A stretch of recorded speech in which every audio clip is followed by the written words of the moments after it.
Cuman di situ kita memang lebih banyaknya ketemu dan ngobrol sama orang-orang ya.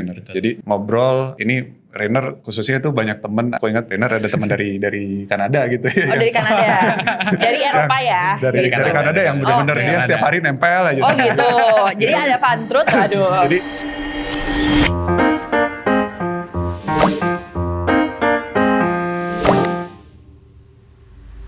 halo teman-teman sekitar kita, hari ini kita bakalan ngobrol-ngobrol seru lagi di podcastnya Sekitar Kita.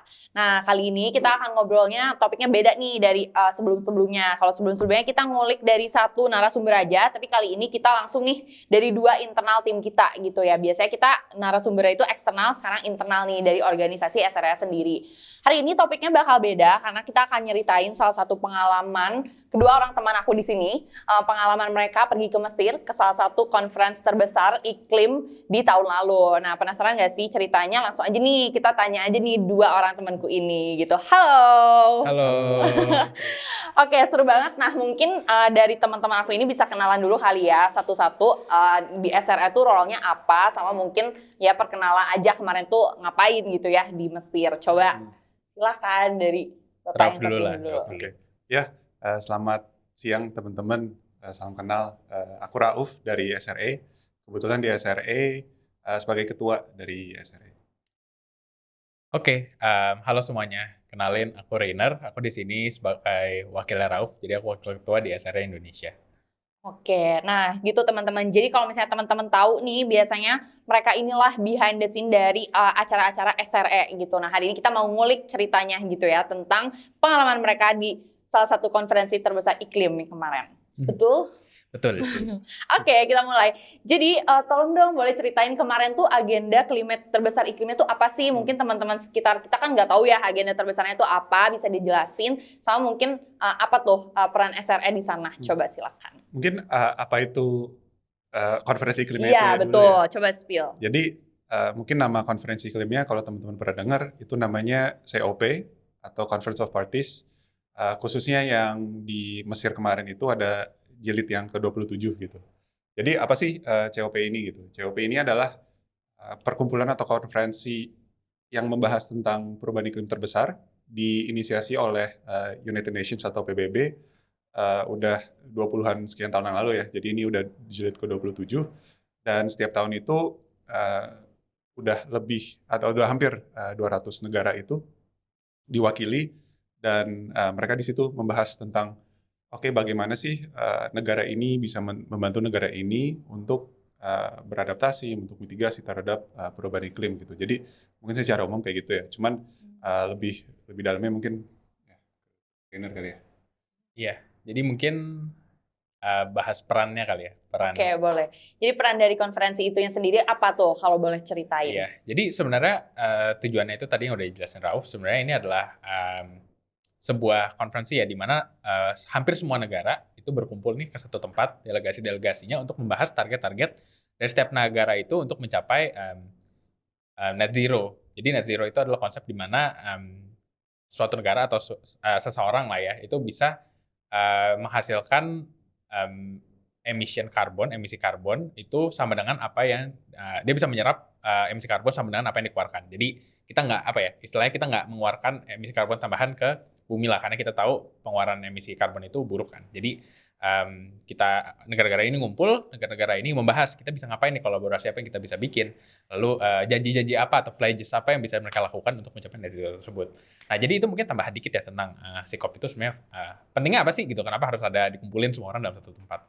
Nah kemarin perannya SRA mungkin kemarin itu kita menjadi salah satu delegasi dari Indonesia. Jadi sebenarnya delegasinya ini nggak cuma dari perwakilan resmi negara ya, maksudnya nggak harus dari kementerian, tapi juga kemarin itu dari Indonesia itu banyak juga dari segi media itu banyak banget yang diundang. Dari segi perusahaan juga salah satu aktor penting kan ya, aktor penting untuk mencapai net zero itu diundang. Lalu yang cukup unik juga di tahun ini adalah banyak juga generasi muda yang juga diundang untuk mengikuti acara tersebut. Salah satunya adalah SRA. Dan ini nggak cuma di Indonesia, tapi di negara lain pun banyak juga nih. Aku kemarin sempat ketemu orang dari Hong Kong, dari Afrika itu sangat diverse sih. Jadi gitu kali ya mungkin Ya, seru banget nih. Jadi teman-teman emang konferensi ini tuh diadakan oleh PBB itu sendiri, di mana itu sebagai agenda tahunan rutin gitu untuk mereka membahas tentang aksi climate change untuk kayak menghadapi itu tuh seperti apa dan aksi-aksi yang negara bisa bantu untuk mencapai target tertentu gitu untuk bisa net zero tadi ya. Nah lebih kayak gitu. Nah mungkin ceritain kali ya suasana di sana tuh kayak apa sih? Soalnya kan langka banget ya untuk perwakilan Indonesia datang ke COP gitu ya sebagai salah satu perwakilan orang muda gitu di sana. Nah itu coba ceritain suasananya gimana sih di sana teman-teman. Mungkin gimana? Gue dulu kali ya. Boleh. Jadi sebenarnya first impression ya. First impressionnya First impression waktu datang ke sana itu overwhelmed sih. Overwhelmed. Kenapa tuh? Karena ramai banget. Bayangin itu ada kayak ada puluhan acara yang berjalan in paralel tapi di satu venue. Jadi benar-benar ada yang lagi negosiasi, ada yang lagi ngobrol, ada yang lagi showcase. Jadi banyak banget acaranya. Venue-nya itu gede banget. Jadi pertama tuh overwhelmed kayak aduh ini apa nih, kayak itu ada booth jalan dikit itu kayak ada orang kayak lagi ngobrol-ngobrol negosiasi. Jadi ya first impression sebenarnya cukup overwhelmed ya. Tapi karena waktu itu dari tim SRE joinnya 5 hari ya. Oke, kayaknya. 3 hari nih. 3 hari ya, waktu itu sempat 3 hari. Hari pertama tuh wah benar-benar hilang, nggak tau lah kayak anak hilang gitu. Tapi hari kedua, hari ketiga udah mulai kebiasa lah sama flow-nya. Suasananya tuh ramai banget dan diverse banget. Itu aku jujur nggak pernah ngelihat suatu tempat yang sangat diverse karena itu benar-benar dari semua kontinen, hampir dari semua negara itu ada. Jadi kamu mau nyari dari negara 200 apapun, negara lebih ya? Hampir 200 negara lebih itu datang semua. Jadi itu sangat diverse. Aku ketemu banyak teman-teman baru juga di sana dan juga yang menurut aku juga lumayan menarik itu kita bisa melihat stakeholders penting di Indonesia juga ada di dalam satu ruangan kayak aku. Jadi waktu itu aku sama Rauf kita ketemu Pak Wakil Presiden ya, Kita nggak ketemu sih, maksudnya kita lihat gitu, Pak Ma'ruf Amin. Renner ikut foto bareng kan? Iya, aku kayak nyempil gitu. Oh bisa foto bareng, fotonya ya? Iya, tampilin sini.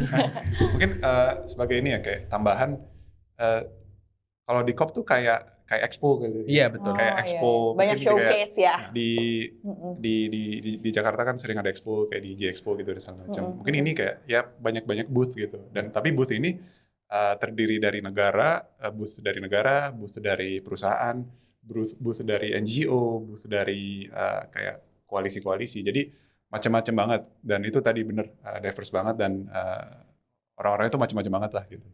Nah itu menarik sih. Jadi selain ada yang mungkin area-area yang tadi ya banyak event berjalan secara paralel, ada juga yang mungkin menjadi kayak hub-nya itu ada di negotiation chamber-nya gitu. Jadi sebenarnya di sini yang para perwakilan negara gitu ya, yang mereka tuh berdiskusi tentang tadi apa yang negara satu sama lain butuh dan apa yang negara satu sama lain bisa bantu untuk negara-negara lain menghadapi perubahan iklim kayak gitu.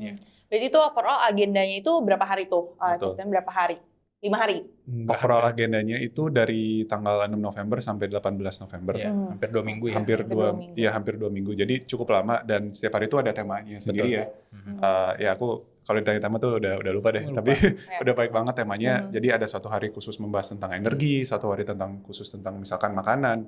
Jadi sangat diverse dan serulah di sana kan kita banyak menyerap. Cuman sayangnya kita ya karena keterbatasan waktu ya cuma sempat ikut 3 hari aja gitu. Cuman ya itu sangat ramai dan sangat diverse gitu sih Fit. Oke, menarik nih. Biasanya tuh setahu aku juga ya, biasanya tuh kalau COP 27 gitu atau selanjutnya itu biasanya dia ada dokumentasi juga yang bisa dibaca ya setelah acaranya, agendanya gitu. Jadi hasil output pembahasan itu ada research papernya juga gitu. Jadi mungkin buat teman-teman yang mau baca tadi topik-topiknya apa aja itu mungkin bisa run through details gitu. Nanti kita akan taruh di link gitu ya di subscription gitu biar kalian juga tahu nih apa sih sebenarnya urgensi si COP 27 ini gitu. Oke, mungkin kita beralih dulu ya sebentar ke pertanyaan yang lebih seru lagi. Nah, kalau tadi kita udah bahas tentang kayak helikopter view-nya gitu ya, tentang agendanya apa, COP 27 itu apa? COP ya? Dibilangnya COP atau COP? COP ternyata teman-teman ya. Jadi kalau bilang COP itu salah. Jadi kita pakai COP. Nah di sini kita mau tanya lebih lanjut tentang apa aja sih yang SRE lakuin atau youth community di sana tuh apa aja gitu. Mungkin bisa ceritain dari Rauf atau Renner, silakan. Gimana? Gak apa-apa, duluan aja. Aku pilih aja ya, ada yang mau pilih ya? Aduh.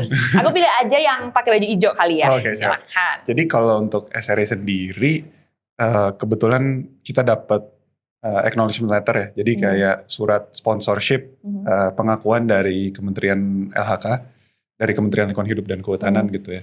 Waktu itu kita dikasih ini letternya dan diberi kayak disponsorin lah untuk berangkat ke COP. Cuman itu memang bukan sponsor secara finansial tapi sponsor secara kita bisa menaruh nama di situ, ya. dapat permission untuk datang masuk. gitu. Nah itu fansnya kita harus cari sendiri, itu beda cerita lah. Itu beda cerita, boleh ditanya nggak nanti? Aduh. Tapi ya alhamdulillah itu maksudnya suatu kesempatan langka ya, terutama apalagi bagi anak-anak muda ini. Nah di situ kita banyak ngapain sih? Itu sebenarnya mungkin ini ya macam-macam gitu kegiatan-kegiatan kita. Cuman di situ kita memang lebih banyaknya ketemu dan ngobrol sama orang-orang ya.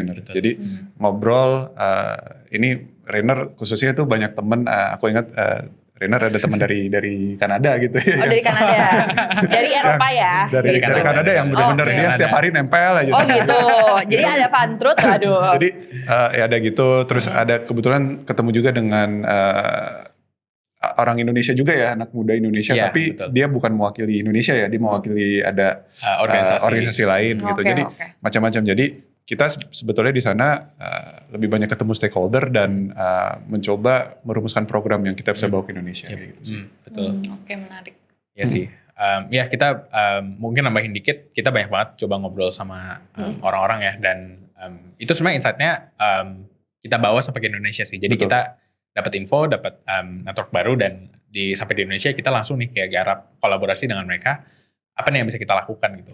Salah satunya juga kita ketemu organisasi dari Singapura ya, namanya EB Impact itu. Kita jadi lumayan dekat sama mereka. Zagi juga waktu itu foundernya SRI, Zagi sempat ke Singapura juga untuk visit one of their events juga. Jadi ya banyak dapat award juga kan? Dapat award juga di sana. Jadi banyak banget kolaborasi yang fruitful lah ya. Kita untuk membawa ilmu ini ke Indonesia dan kita share ke teman-teman. Tapi itu kan dari SRE. Mungkin kalau dari youth-nya ya, dari youth itu COP27 ini lumayan unik. Karena COP27 ini adalah salah satu COP yang lumayan emphasize youth ini boleh berpartisipasi dan juga boleh berdampak di sana. Contoh konkretnya itu adalah salah satu itu kan kalau negara-negara punya booth ya, itu kan isinya tadi udah di Draft Convention itu ada negara, ada organisasi, ada nih khusus tahun ini, per tahun ini tuh ada sebuah booth khusus untuk youth. Jadi itu isinya itu kegiatannya anak-anak muda banget, jadi ada yang kayak melukis, tapi emang untuk menyebarkan awareness sustainability dan lain-lain. Jadi I think untuk tahun ini youth lumayan dikasih akses ya, dan diberikan kesempatan untuk berkontribusi di perubahan iklim. Dan salah satu hal memorable juga yang aku lihat, waktu itu aku sempat datang ke salah satu negotiation chamber-nya. Jadi bayangin itu adalah sebuah ruangan besar, isinya itu negara-negara, delegasi negara-negara, termasuk dari delegasi Indonesia juga ada tuh. Waktu itu aku ngobrol sama salah satu orang Kementerian KLHK. Dan juga ada di sana, dan mereka ngebahas tuh benar-benar pasal per pasal tentang apa yang bisa mereka lakukan. Tapi yang uniknya adalah ada satu aktivis muda dari India, dia emang representasi organisasi anak-anak muda, dia juga ikut duduk. Jadi bayangin itu isinya kayak bapak-bapak, ibu-ibu yang udah tua semua, tiba ada satu anak muda dan dia juga vokal gitu. Gak cuma yang kayak cuma duduk-duduk dan gak ngapa-ngapain gitu, tapi dia vokal mengekspresikan youth itu harus dari pandangan youth itu seperti apa, dan itu cukup inspiring ya buat aku, karena ini mungkin kok pertama aku belum berani gitu melakukan itu, tapi hopefully in the future SRE juga bisa masuk ke negotiation chamber-nya dan juga menyuarakan lah dari sisi anak-anak muda Indonesia, what can we do. Itu sih mungkin dua hal yang menarik juga. Mungkin namain ya buat yang youth itu, kita juga sempat ikut sama Irena ya acara youth itu. Jadi waktu itu dari kalau salah 15 negara itu kita dikumpulin jadi semacam round table gitu. Jadi sama anak-anak muda ini kita semua dikumpulin bahas tuh kira-kira solusi di masing-masing negara tuh yang ya khususnya kita bahas tentang SRE, kita tuh ngapain sih gitu di SRE. Betul. Dan kita juga jadi belajar tuh ternyata banyak nih anak-anak muda yang mungkin ya solusinya tuh macam-macam ya gitu kan. Betul. Ada dari yang bikin inovasi, ada yang sampai bikin biofuel dan segala macam. Ada juga yang mirip sama SRE gitu. Jadi maksudnya tanpa COP sih susah sih mungkin mendapatkan insight seperti itu dari negara lain yang bisa kita bawa untuk improve SRE ke depannya kayak gitu. Oke, seru banget. Kalau boleh disimpulin ternyata ada 3 ya manfaat nih kalau misalnya teman-teman mau ikut konferensi gitu. Pertama pasti networking, di mana di situ kalian belajar banyak banget dari orang-orang di situ. Terus yang kedua yang aku bisa lihat tuh adalah pengalaman yang untuk mengetahui belajar dari negara-negara lain itu bisa jadi take away banget karena sebagai inisiatif kayak community nih kayak kita pasti butuh insight dari negara-negara lain gimana caranya bisa scale up gitu ya untuk go beyond untuk kayak achieve target itu. Sama yang terakhir mungkin tadi ya tentang networknya itu bisa ngebantu untuk yang tadi menghasilkan apa dan bisa vokal nih kita as a youth gitu present di sana tuh sebagai youth yang emang punya value gitu. Jadi itu sih 3 take away. Menarik banget. Mungkin kita lanjut lagi ke pertanyaan yang lebih menarik. Oke, menarik banget ternyata teman-teman karena konferensi ini tuh terjadi atau perhelatannya itu ada di Mesir. Mungkin bagi teman-teman kan unfamiliar gitu ya, ada konferensi di daerah Southeast gitu ya. Mungkin kita bisa langsung tanya aja nih, apa pengalaman paling memorable yang dialami kedua rekan saya ini selama mereka ke Mesir? Coba kita tanya mungkin dari kanan dulu kali ya. Oke. Silakan. Jujur, gue nggak pernah ngelihat padang gurun. Oke. Sebelumnya. Jadi Gimana experience-nya? pertama kali landing. Itu view-nya bagus sih. Karena dari pesawat, pertama waktu ke Kairo itu ngelihat piramid. Waduh, itu Gitu. langka banget tuh. Itu kan ya, ngelihat piramid dari atas. So, itu keren banget sih. Terus waktu itu kan nama kotanya kan di Sharm El Sheikh ya, bukan di Kairo. Kairo kan capital city-nya, tapi gue sempat transit di sana. Tapi waktu ke Sharm El Sheikh, waktu gue turun dari airportnya, keluar dari airportnya itu bagus banget sih view-nya. Dan yang gue baru pertama kali lihat juga adalah gue baru pernah pertama kali melihat ada solar PV farm. Sejauh mata memandang itu selama gue jalan berapa kilo, itu panjangnya berapa kilo, itu semuanya PV semua. Tapi juga lebar sampai ke dalam itu juga PV semua. Jadi itu gue baru pertama kali ngelihat sebuah PV farm yang segede itu, seluas itu di tengah padang pasir, and I think it's really really cool sih. Maksudnya itu di luar dari experience di dalam kopnya ya. Di luarnya I think it's a very very memorable experience. Keren banget ya teman-teman, kapan lagi tuh lihat hamparan, bukan hamparan sawah, tapi hamparan PV. Oke, lanjut ke sebelah kiri, silakan. Mungkin ya sama sih, mirip kalender juga. Cuman kalau aku mungkin lebih ke culture-nya ya. Kalau di culture-nya aku memang merasa terekspos banget nih sama culture-culture dari luar negeri. Khususnya one memorable moment itu ketika kita udah mau pulang gitu. Jadi kita tuh setiap hari sampai sore ya, sampai malam gitu. Terus kita ya udah mau pulang, udah segala macem.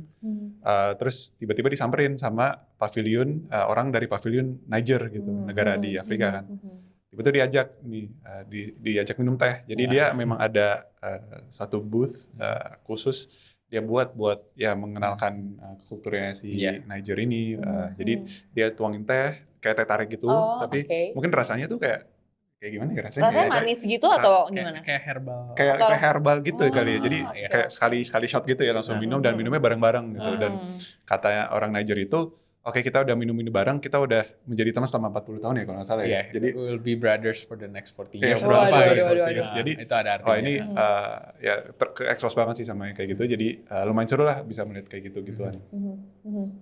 Wah, seru banget ya teman-teman. Ternyata itu pengalaman paling menarik selama mereka ikut konferensi COP27 di Egypt. Nah, mungkin ini sesinya terakhir aja. Aku mau tanya ke dua rekan aku di sini, kayak apa sih spirit yang perlu kita bawa nih ya buat teman-teman di rumah mungkin yang mau juga ikut ke konferensi, apa ada tipsnya nggak sih untuk itu?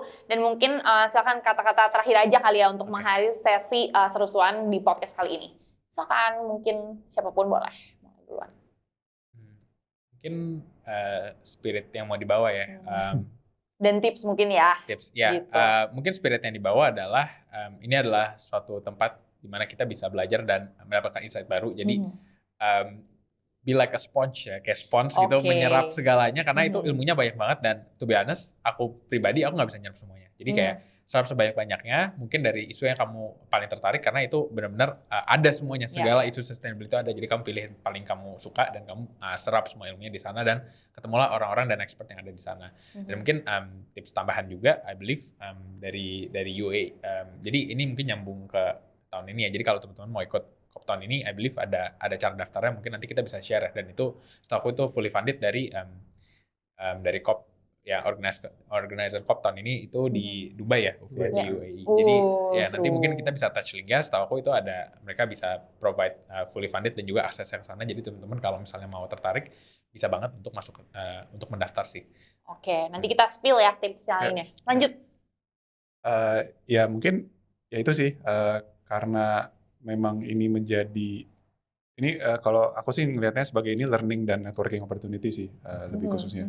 Jadi kapan lagi kita bisa ketemu sebegitu rame, sebegitu diverse gitu. Ada orang yang bahkan masih kuliah, kayaknya bahkan anak sama juga ada.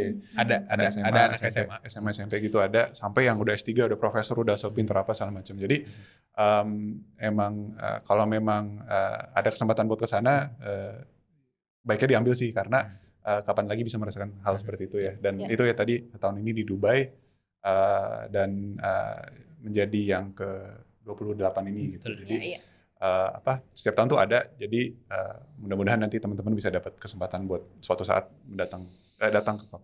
Yap, amin banget nih ya teman-teman. Mungkin segitu kali ya untuk tips and trick dan lain sebagainya. Mudah-mudahan informasi ini bisa bermanfaat. Dan COP itu pasti ada nih setiap tahunnya. Jadi teman-teman jangan khawatir untuk cari infonya juga langsung di UNDP site-nya atau mungkin di COP site-nya juga ada gitu. Nanti mungkin kalau misalnya teman-teman penasaran lebih lanjut tentang gimana cara daftar, teman-teman aku di sini siap sharing juga nanti di konten sekitar kita. Oke, sip. Mungkin hari ini kita tutup dulu sesinya. Seru banget. Thank you banget nih teman-teman SRE udah mau hadir ke konten sekitar kita. Oke, sampai jumpa di sekitar kita lainnya. Dadah.